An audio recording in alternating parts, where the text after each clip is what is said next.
Hello and welcome back to the Hesse Bros Pod. We've got another one for you. Week 3 is in the books. Week 4 is on its way out. Brent Hesse joining me. It's my brother L Dog Luke Hesse. Luke, what is going on? Another great week of football. A lot of crazy stuff happened last weekend. I mean, who would think that all these random teams are popping up? The best two quarterbacks from last week are Sam Darnold and Andy Dalton. How's that even possible? NFL is crazy, but me and B Hess have got this figured out. Let's go. You're saying it's the week of the redheads, huh? Well, Something like that. the coolest part was we got to be in person together for the first time in the NFL season, watched all the games together Sunday, including in person in the ATL. I've got a new flag. Look at me. I'm a dirty bird, baby. How about that? The Falcons, they were just so welcoming to me and everybody else there in the ATL, especially to Mahomes and the Chiefs. Just great people there in Atlanta. So we can talk all about that. Let's talk about any other games first, and then we'll finish off our week 3 recap with that Chiefs ATL game. So we can start off with the Lions. Lions got a good dub against the Cardinals. I know you were shitting on the Lions, B Hess, thinking that we were going to lose. One of my upset picks. Of course not, though. Detroit had that one unlocked the whole time. And we didn't even have to score points in the second half to get it done. Once the Lions offense starts firing on all cylinders, the league's going to be on notice. It's going to be awesome.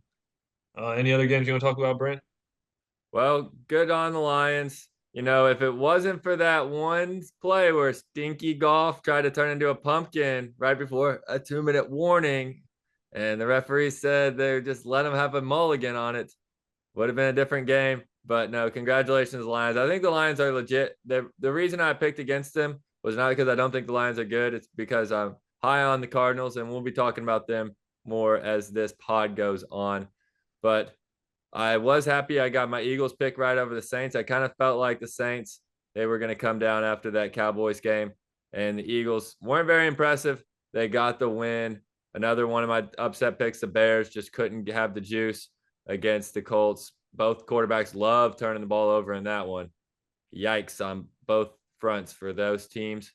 But then, of course, the most two talked about games had to been the ones that looked like they were done at halftime in the 4 o'clock window, and then they both came down to the final possession in Baltimore against Dallas and San Francisco versus Los Angeles. Which one of those two games do you want to talk about first? You know me, I love to see San Francisco get a loss right there. Even though you thought that was the biggest lock of the week, you said San Francisco by a million. You were thinking alt spreading it. No, yeah, I was definitely on the 49ers in that one, but then just seeing Stafford be able to put the team on his back like that and carry them to that comeback victory down 14, that was pretty special. And you love to see the 49ers get a loss in the NFC. It's the biggest competition for the Lions this year, so that was pretty cool to see. And also Lamar had a good game, but something happens with the Ravens of every fourth quarter. I don't really know what they got going on there, but they just can't seem to finish a game or play a full game so far this year, especially these last 2 weeks. But they were able to get their first win of the season, and I think that they're going to be able to turn around and figure things out moving forward here. Yeah, I also think that the Lions, or I mean the Ravens, it's weird what happens to them late in games where they almost can't hold on to it. Dallas looked terrible for 3 quarters, just like they did for the whole game against New Orleans. And then San Francisco versus LA.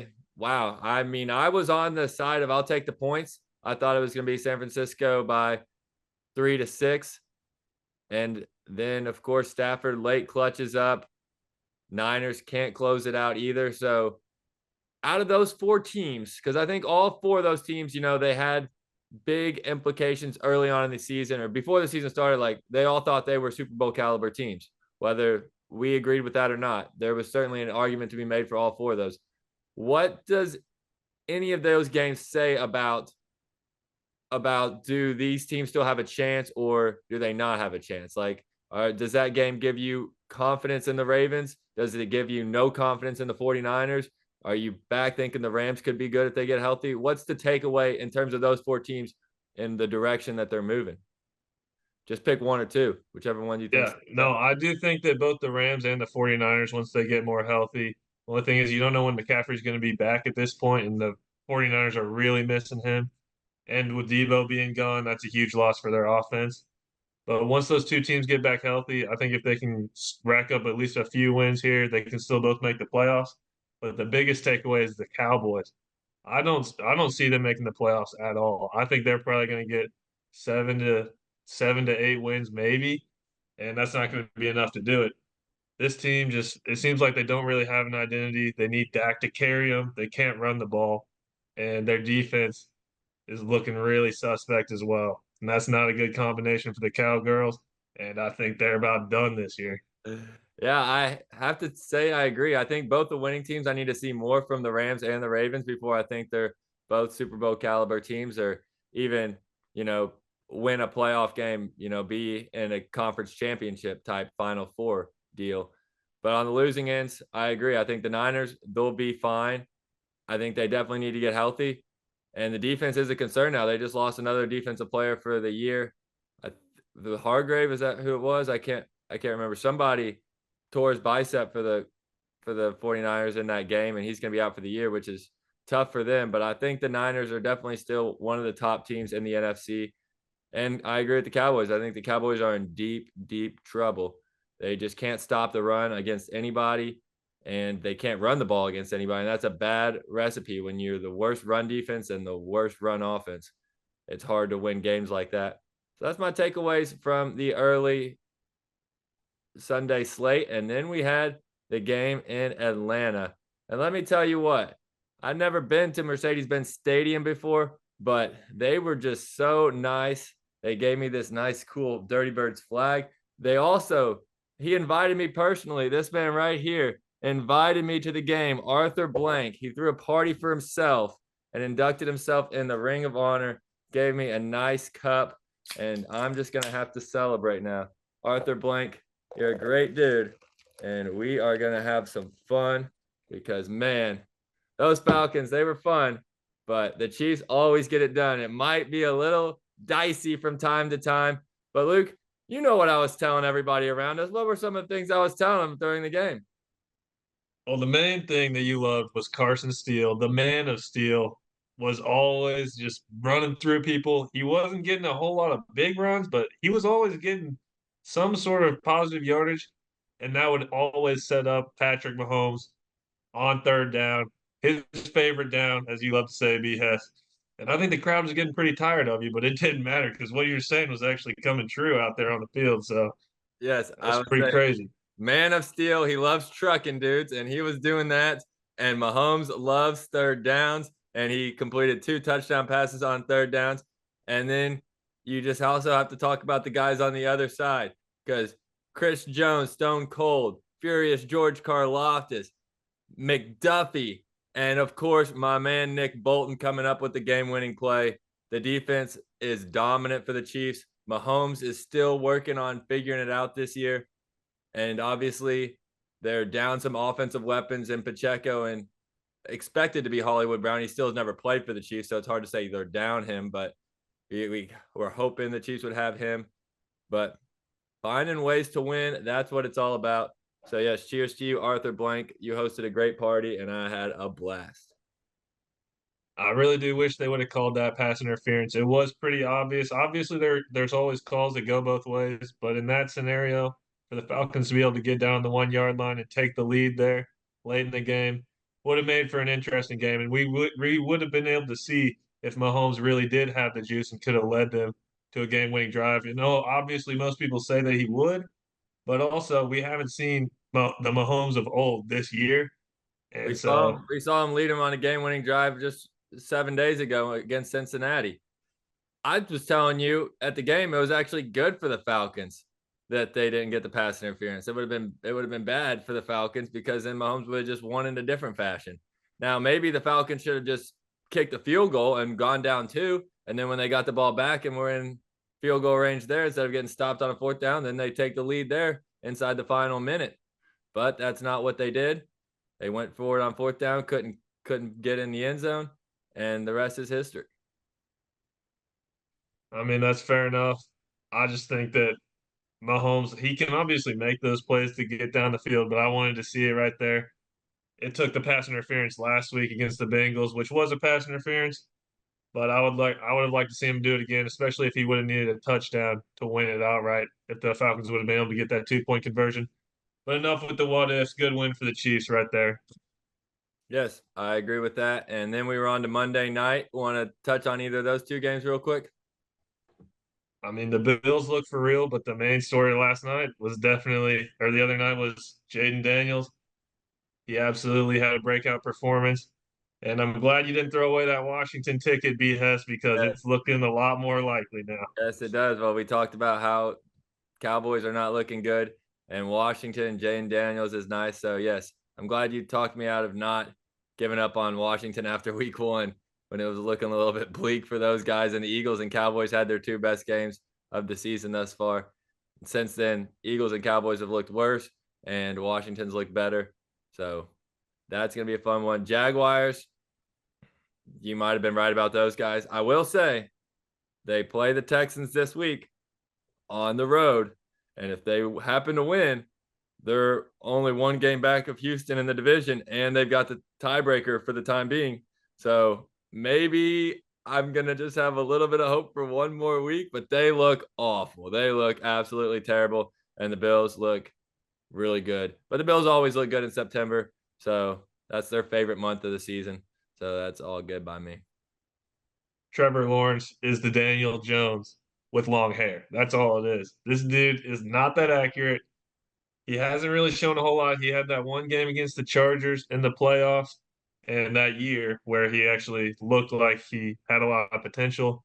These past 2 years, haven't seen as much, mainly these past like 12 games he's played has looked really bad. So he really has to turn around for his career and for his coach's career because I could see them moving on from both of them if it continues this way the rest of the year. The thing is, they signed him to such a big contract. No matter what, he'll get a chance next year. He'll get a chance with a new quarterback or with a new coach. But he just signed a massive contract in the offseason. So there's really no way they can't give him another chance. But it is looking bad. The interception he threw to DeMar Hamlin might have been just the worst throw I've seen this season. No pressure, completely wide open receiver, and just sailed it on him like he was a middle school quarterback or something. It was wild to see. You know, good on DeMar Hamlin. It was cool that he was the one behind him for the freebie pick, but that was the worst throw I've seen yet this season from an NFL quarterback. I mean, there have been some stupid throws. I mean, Will Levis and Anthony Richardson are right there. They're trying their hardest to make the worst throws of the league, but at least they're like under pressure and they just freak out. Lawrence just did it with no pressure on him. It was like a practice throw and missed the guy by 8 feet over his head. So, yes, a lot of concern there for the Jags. Like I said, if they somehow figure it out this week and beat the Texans, they're right back in it because the Texans lost this week. So they're 2-1. Jags are 0-3, but a win. Now they're only one game back with the tiebreak at the time being. So not dead, but definitely dying. I mean, it's not the only one. We picked the Dolphins, and those guys are absolutely toast. But we can move on now to this week. Thursday night game is Cowboys Giants. Don't really have to cover it that much. Just only question is it a lock that the Cowboys win this one? I know that they don't look good, but they always beat up on trash teams and they always beat up on the Giants. So even if they're not good, they will probably beat the Giants, right? They probably will, but I did see a little bit of something from the Giants this past week. Malik Neighbors is a superstar in this league. He is already a top 10 receiver. And as long as Daniel Jones just airs it out to him, the Giants are going to put up points. And if they can get their run going at all, I do like the Giants +6 right here. I think that they might lose, but I don't think it'll be a blowout, especially with the Giants at home. Hmm. Well, I'll be on the other side if I do play that game. I'll be on Cowboys. Don't know if I'll be touching that one, but it's just because Cowboys love beating up trash teams, but whenever they play legit teams, they just fold like a cheap table. So that is our Thursday night coverage. Let's get into this week. L Dog, we've got a lot of good matchups. Where do you want to start? Let's see. You want I me to? do like that first game on the board, Steelers Colts. Right now, the Steelers are -1.5. Their defense is the best in the league, almost not even questionably. and I think that they're going to be able to absolutely tear Richardson apart. Richardson hasn't been running as much these last couple games either. I think he's scared of getting hurt, and if he's just back there in the pocket, this Steelers front's going to get to him early and often. I like the Steelers there, and I also like the under 40 points. That just seems free to me. The Steelers aren't going to score more than 20 points, They're not and they're going to going give to up more win. than Oh, 10. That's true. I guess that's the kind of only hard. way is if Richardson just starts throwing pick sixes and the Steelers defense is scoring as much as their offense is. That's about the only way. Because you know what Richardson's going to do. He's just going to look to load up and throw a couple bombs, and probably some will get picked up. Maybe some of them will go for deep plays. I do like the Steelers in that game. Colts, I didn't really think much of them to begin this season. Steelers have been impressing me. Now, this week, last week, they kind of walked into it as Herbert re-injured himself early in that game. He was never really healthy to go. So that one doesn't impress me much, and neither did beating the Broncos in week 2. They did have a nice win in Atlanta week 1. I figured out that's not the easiest place to win this week. They are a little bit feisty there, but I don't think they were giving away free sodas and hot dogs week 1. And I heard that this was the biggest game. Some scouts and some people in the organization were saying this is the biggest game in Mercedes-Benz Stadium history. They certainly acted like it the way they were passing those glizzies around and waving those flags and trying to yell on third downs, even though I told them it's Mahomes' favorite down. Don't get your hopes up. But we're going back to last week, so we can refocus on this week. The biggest game that we have to talk about, I think, right away is Ravens Bills. This is, I still believe, two of the teams that are the biggest threats to Kansas City. I mean, obviously the Bills have to be. They're 3-0. I still think the Ravens at 1-2 are one of the biggest threats in the AFC. Thoughts on this one? I definitely like the Bills in this one. It's still September, and the Bills love winning in September. The Ravens still have to figure some things out, both on both sides of the ball, and the Bills are just clicking on all cylinders right now. I think that they can go into Baltimore and get the dub here. The Bills are just a really good team. They've shown that they're starting off hot, and they're going to continue to do so. And I really like them in this game. I see. I'm still torn on this game. I feel like, yes, Josh Allen has looked great, but really, who has he looked great against? You know, the Jaguars were pretty awful.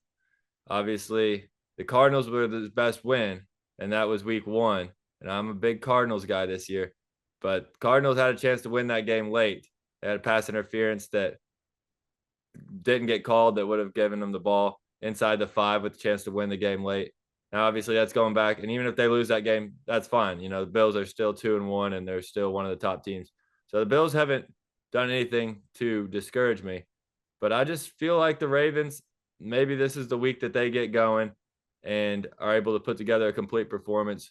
I think even the bigger question is if the Ravens lose this game, do you lose faith in them as a team to be able to contend for an AFC championship, or is no matter how this game goes, these are still two of the top 5 teams in the AFC? I do think that the Ravens do get a little bit of a downgrade just because it's going to make it that much harder to win the division, especially if the Steelers get a win too, or to be 3 games back. And I don't know if I see the Ravens sweeping the Steelers either. So that's going to be have to be 3 that they make up outside of that. Could be pretty difficult to do, and that will definitely hurt their chances having to play on the road in the playoffs. So I do think it would hurt them there, but overall, I think that they're going to be fine later in the year, no matter what happens in this game. All right, well, that's pretty fair analysis there. What's another game we need to be talking about? I'd love to get your thoughts about the Broncos Jets game. I think this is a really interesting one. 2 teams with new quarterbacks this year. You know, the coaches have some history with Hackett and everything that happened with him now being on the Jets. It does seem like an interesting game, and I'd like to hear what you have to say about it, BS.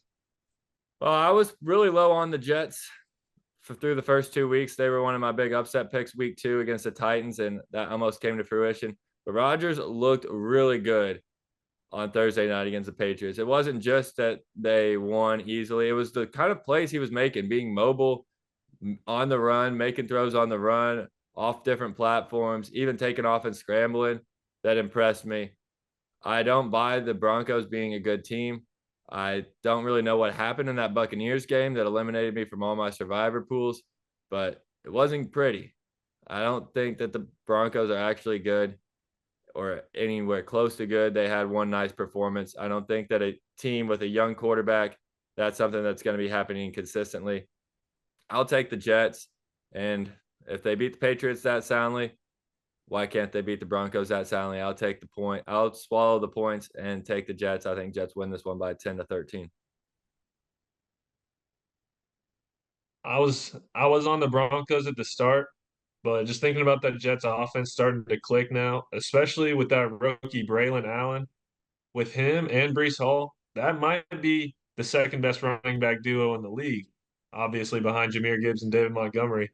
He's shown a lot in just his first 3 games in the year, and that's only gonna get better as the year goes on.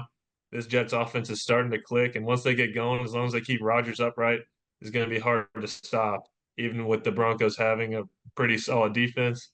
So I think I'm gonna just stay away from this one. 7.5 is a lot of points to give this Jets team to have to overcome.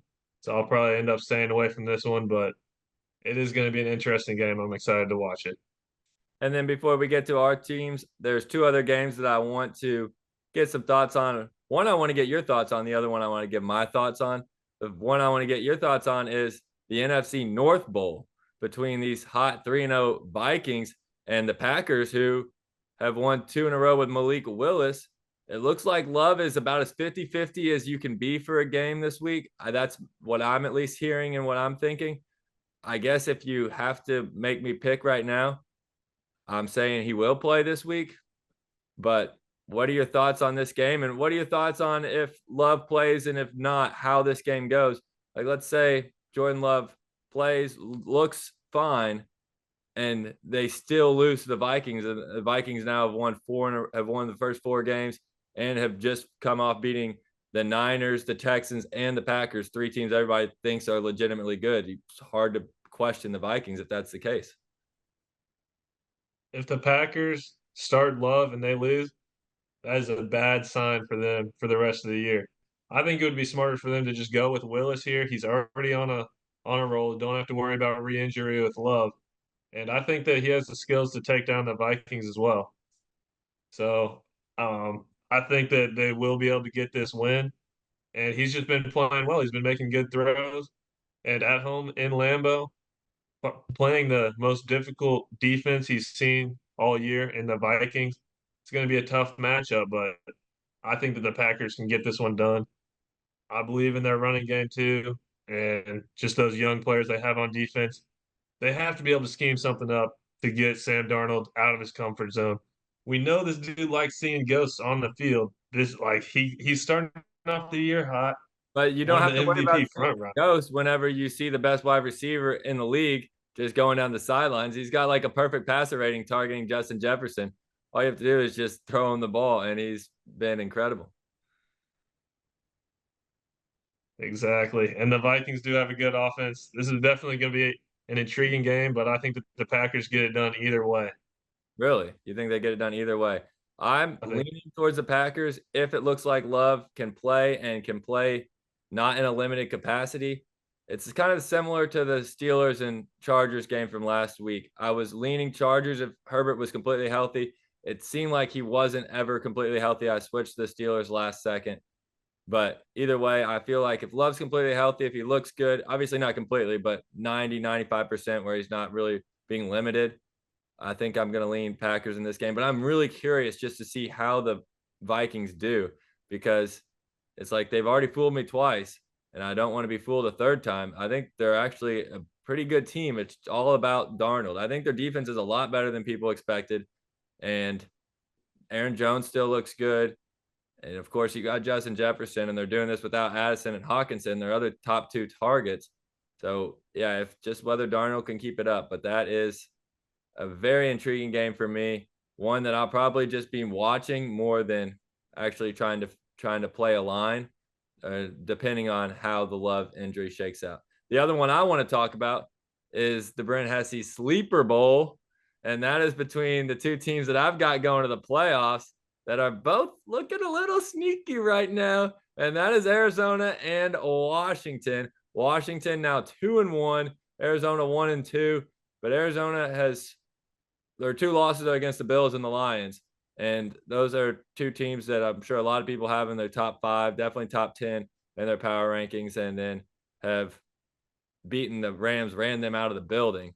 Meanwhile, Washington just beat the Bengals on Monday night, and the Washington offense has not punted the ball or turned it over in 2 straight weeks. That means every single one of their drives for back-to-back games with a rookie quarterback has ended in a touchdown, field goal attempt, or the end of the half. And that is just one of the most remarkable stats ever. Jaden Daniels has the best completion percentage in the league right now as a rookie, and he is on fire. So this is the Brent Hesse Sleeper Bowl, and it's kind of like I can't lose because either both teams are 2-2. If the Cardinals win, I'm like, okay, well, they're both right there, ready to make the playoffs. And if Washington wins, then they're 3-1, and they're in the driver's seat for the NFC East.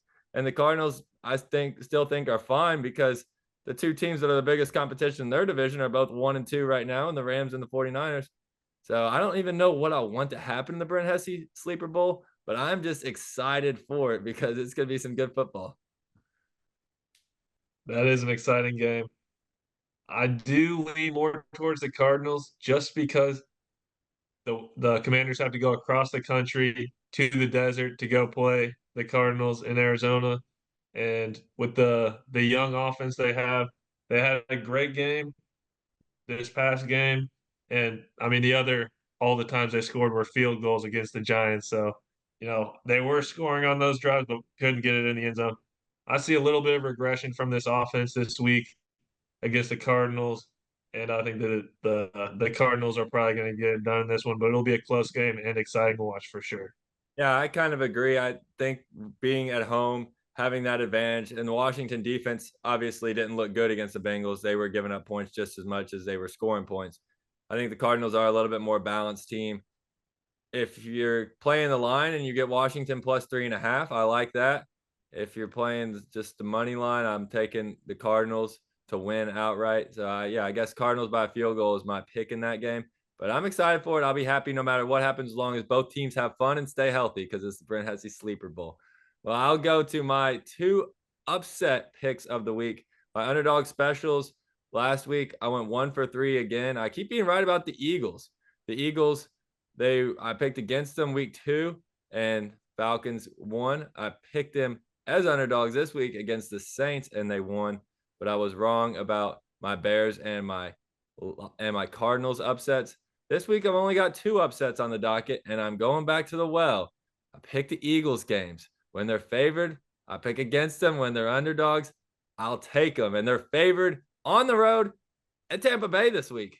So give me the Bake Show to beat Philadelphia. Tampa Bay looked awful against Denver, but it's the NFL. What are you going to trust? The most recent week or the last 2 weeks when they were able to dominate Washington, who clearly looks pretty good, and beat the Lions? I'll take what I've seen more of, which is them looking good twice and them looking bad once. And the Eagles, I still have never been impressed by them. They beat the Saints, but they tried to give that game away multiple times. Now Devontae Smith's got a concussion. AJ Brown, nobody knows if he's going to be back. So I'll take Tampa Bay at home. Why not? The Bucks beat the Eagles in the playoffs last year in Tampa. Why not? My other upset pick is a stinky, stinky game between two bad teams. It's Browns over Raiders. I mean, there's not really much to say. They're both bad. Browns are underdogs. I'll take the coin flip with those guys. I don't really like either team, but I think the Browns are better. But that's my other upset pick. So 2 underdog picks of the week, Buccaneers and Browns. Thoughts on those? And then give me some of your other picks. Yeah, I got the Bucks too, and the Raiders are in complete shambles. Their coach is over here saying that the players are going to pick if Minshew starts, and he's saying that half the team isn't even trying. Like, what is going on? It's an absolute disaster over there. They freak out and lose to the Panthers. Now I guess their season's over. They're just freaking out, doing whatever. I feel like their coach isn't ready for the moment. The players basically decided that this is the coach they're going to go with. And for some reason, the owner's like, all right, that's cool. We don't need to actually They do changed their mind interviews with other after people or figure changed it their out. mind after losing to the Panthers. Yeah, and like Oh, it's you just like a my weird two situation. upset picks. You like the Browns and the Bucks, huh? Yeah, I like the Browns and the Bucks. Another sneaky upset. I like this game a lot just because how many points you're getting with the Patriots against the San Francisco 49ers. Plus 10.5 just seems like a lot. And I think that the 49ers are still figuring things out. Obviously, they're 1-2 right now. And the Patriots can put up a good fight. We saw them do it against the Seahawks. We saw them in week one as well get that win. Who'd they play that week? The Whoever. But Patriots, yeah. Bengals. Yeah, against the Bengals week one, we saw them put up a good fight and beat them. They obviously had a bad week against the Jets, but I think that the Patriots are going to be able to keep it within 10 points in this game. I love them plus 10.5. I don't really know if I see that one. I think Patriots are pretty bad, and this could be an absolute beatdown. But is there any other games you want to talk about before we get to Lions and Chiefs this week? If not, Let's floor get to it. Lions. Yeah, the Lions have got a great game this weekend, Monday Night Football against the undefeated Seahawks, but they've got to come to Ford Field in downtown Detroit, and the Detroit Lions are about to eat some Seahawks this week. I mean, we already did it to the Cardinals. Now we're going to do it to the Seahawks. Nothing stopping Detroit from getting this offense back on track. The Seahawks have beaten three mediocre teams and didn't do it very convincingly until the Dolphins this past week. And that team is just completely out of sorts right now with everything going on with their quarterback and offense. So the Seahawks are going to be flying in high, thinking they're hot shit. Detroit Lions are going to play some gritty football and probably beat them. I'd say 28 to 14. Yeah, I And mean, an easy I'm win. I'm not high on the Seahawks at all. Calling them three mediocre teams that you won is being really nice to the Broncos, the Patriots, and the Tua-less Dolphins, because I think those are three of probably the worst teams imaginable in the league. I think they're not real NFL teams like we were discussing earlier. I think they're 0-0 if they're against NFL opposition. So they're playing week one this week against the Lions. I think 4 points is crazy. I'll definitely be on Lions in that one to win and to cover. Any other player props or anything that you'll have your eye on to get sneaky on in that game? I mean, Demo's going to be a free touchdown. This dude loves scoring touchdowns. And we're just going to run the ball up the middle. We realize that's all we have to do against the majority of the league because we have the best offensive line and one of the best power backs in the league. And then once you combine that with a little play action, a little whatever it takes, this offense can really get going. But I love Demo to get in the end zone on this one. David Montgomery touchdown. How about that? Okay, Chiefs. Chiefs game against the Chargers. There's a lot of question marks about this one. It should be the top two teams in the AFC West, but Derwin James is suspended because he's helmet to helmeting Fryermuth. And then we've got Herbert, who was out got hurt, knocked out of the game last week with an ankle. I don't know if he's going to play. I'm leaning towards I don't think he's going to be ready to play in this one. So they'll probably be going up against Taylor, the Heineke car care man, and Easton, don't hit me with a baseball stick. So that's going to be tough competition for the Chiefs. I mean, it feels like it should be an easy win for Kansas City, but so far they haven't won a game by more than one score. I don't know if I'm willing to take the spread on this one. One thing I might be willing to take, though, is Kelsey touchdown. I think it's his time. I think it's already week 4, and I think Kelsey touchdown is the play. I think the Chiefs will certainly win this. Will win this game. It's a lot of points for a team that doesn't like to blow teams out these days. So I would not advise touching the spread probably, but I I like Kelsey touchdown. I would say probably 26-19 is my pick in this game. Just somehow Chargers keep it close, but I'll take the Chiefs. I'm pretty. This is obviously the least competitive team they're going to be facing if there's no Herbert and no Derwin James. So we'll see what happens. It's crazy that the Chiefs get to play the Chargers at home twice this year because you already know that stadium in LA is going to be absolutely filled to the brim with Chiefs fans. It's probably going to be like, It was all red last week. yep, and they're going to do it again. It's going to be It was probably Yeah, when it 90%. was Rams 49, it was all red. Now it's Chargers Chiefs. That stadium's dope, but they don't have too many fans in blue there.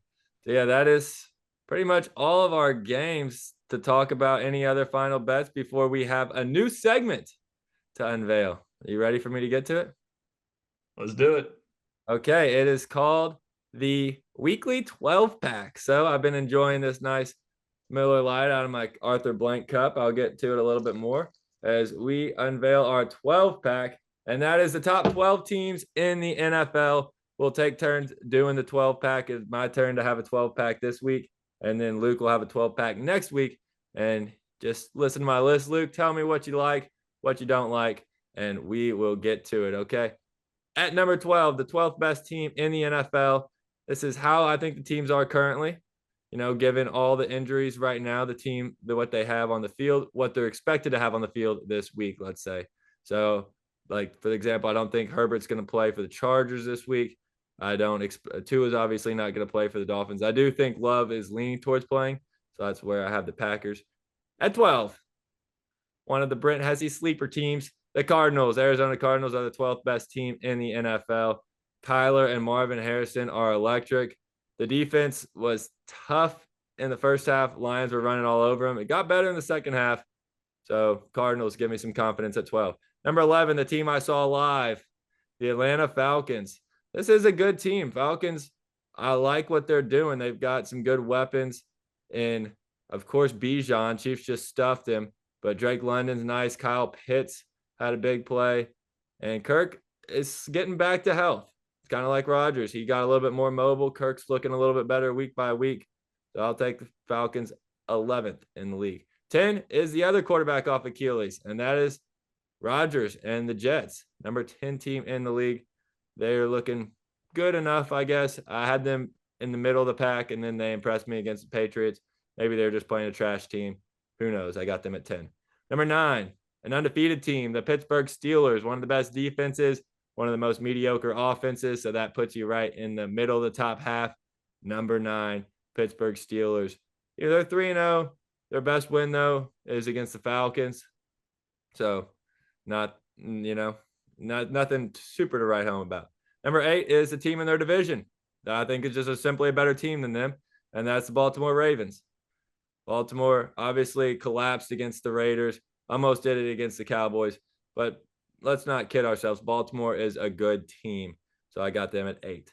Now, number 7, as we're working our way through this 12-pack, let me work my way through mine, is the San Francisco 49ers, another 1-2 team, but I think the 49ers are obviously better than the record. I think they're still one of the few teams that can potentially win the Super Bowl this year.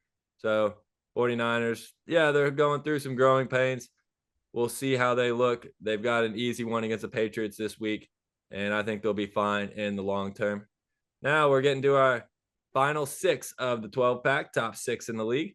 And number 6 is going to be the Green Bay Packers. Green Bay, I'm impressed by them. They have done it with Malik Willis. It's been against the Colts and the Texans, sure, but I think that this is going to be a strong team, especially once Jordan Love gets back. Number 5, I've got the Houston Texans. Texans have looked a little shaky. Obviously, they got blown out by the Vikings, beat the Bears just barely. So questions with the Texans, but I think they're very talented.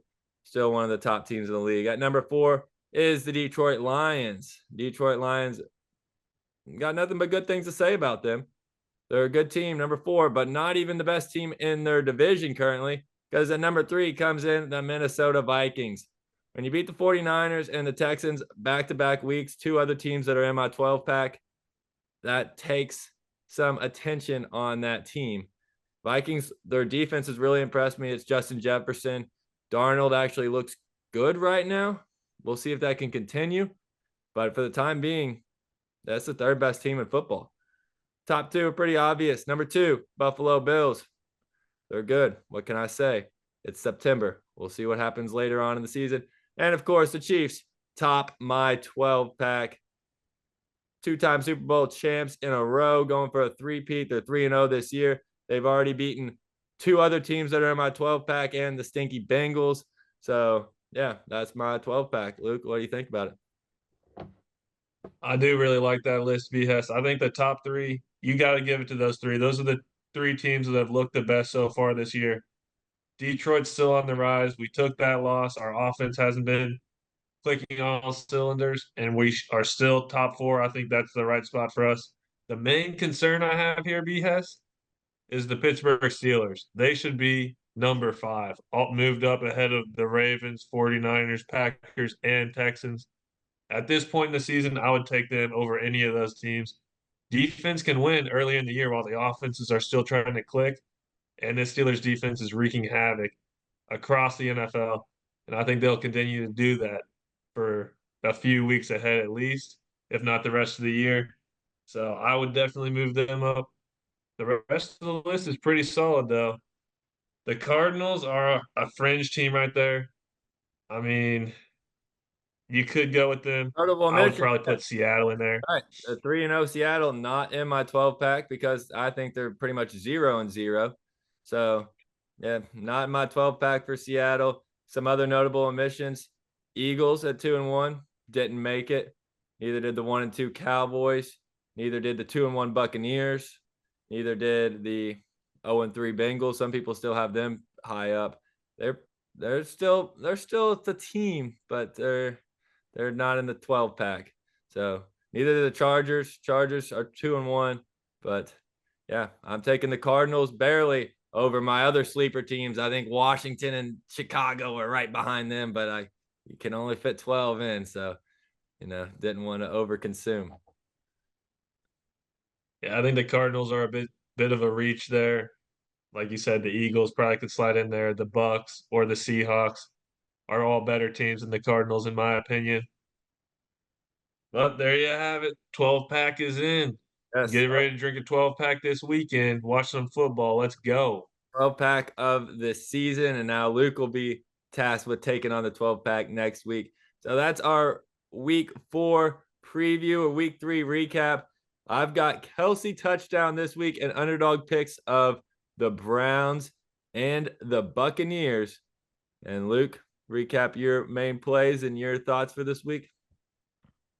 I'm liking the Giants Thursday night. Steelers against the Colts for sure, with the under in that game.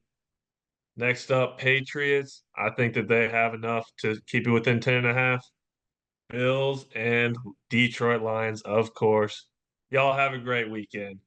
Yeah, have a great weekend. Thanks for watching Hesse Bros Pod. Be sure to like and subscribe and comment about anything that you agreed or disagreed with. And enjoy week 4 of the NFL. We'll see you next week.